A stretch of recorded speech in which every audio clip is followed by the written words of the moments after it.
But first to Victoria, where the rights of women have been, dealt another crushing defeat. This morning it was revealed that a lesbian community organisation will be forced to keep its events open to men, straight women and transgender women after the Australian Human Rights Commission refused to grant it an exemption from anti-discrimination laws. The Australian Human Rights Commission even ruled that the word sex is not a biological concept, referring to whether a person at birth had male or female physical traits, nor is it a binary concept limited to the male or female sex. Sex, it said, can refer to a person being male, female or another non-binary state. It is also broad enough, this is the Human Rights Commission, broad enough to encompass the idea that a person's sex can be changed. Joining me to discuss this, one of our most outspoken pro-women leaders in the Senate, Senator Claire Chandler. Claire, welcome.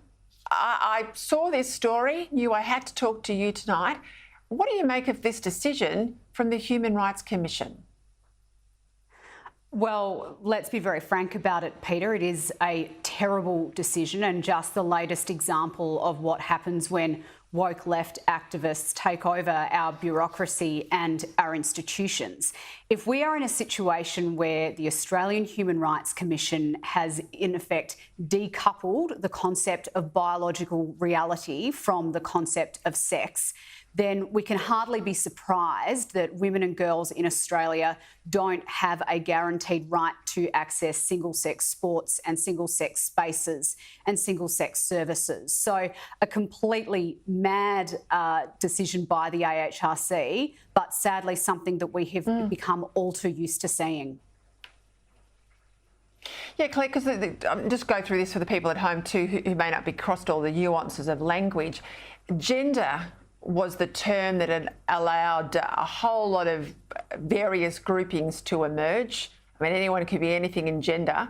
But on the issue of sex, it all came down to the science, to chromosomes, to biological reality. Now, if the Human Rights Commission is not just throwing gender up in the air, but it's now throwing biological sex up in the air, we're crossing a Rubicon here. There'll be no guarantees that women can walk into a toilet and just be women in the toilet or women and girls in the change room. I mean, this is a big deal. Well, that's exactly right, Peter. And I've been on your show many times before talking about why we found ourselves in this situation. And I think particularly when it comes to this new apparent construction of what sex means, according to the AHRC, we only have to look back to the fact that the Sex Discrimination Act no longer defines what a man is and what a woman is. So if you take out those binary concepts from the legislation, well, no wonder you have these crazy interpretations of what sex might be now in 2023. I mean, I think sex is what it always has had the ordinary definition of meaning, but apparently the AHRC doesn't agree. And the spokeswoman, Carol Ann, for this group, she said it wasn't an unexpected decision. She says it's disgraceful. She says it puts us back in the closet if we ever want to have any events for lesbians who were born female. I guess the challenge with all of this, I mean, what happens now to the right of women to be in a female-only domestic violence shelter? Well, at the end of the day, they don't have that right in this country, Peter. And I mean, you look at the Sex Discrimination Act itself. I don't think anyone can argue that this piece of legislation that was created for, very genuine and serious reasons is actually serving the rights of women anymore. If being a woman isn't protected under the Sex Discrimination Act, then where else is it going to be? It's an absolutely terrible state of affairs. Just quickly before we go, Claire, I mean, we're finding overseas, particularly say in the UK, all the politicians, left and right, are falling over themselves to define women as an adult female. They're winding back this stuff. Yet here in Australia, we're going the other way.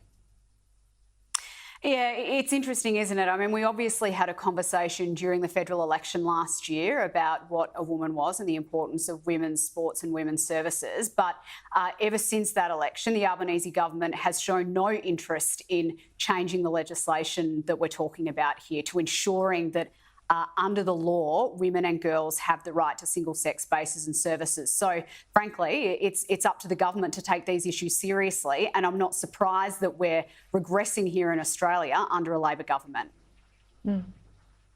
I know you're going to be firing the Senate about it. Thank you for your time tonight, Claire.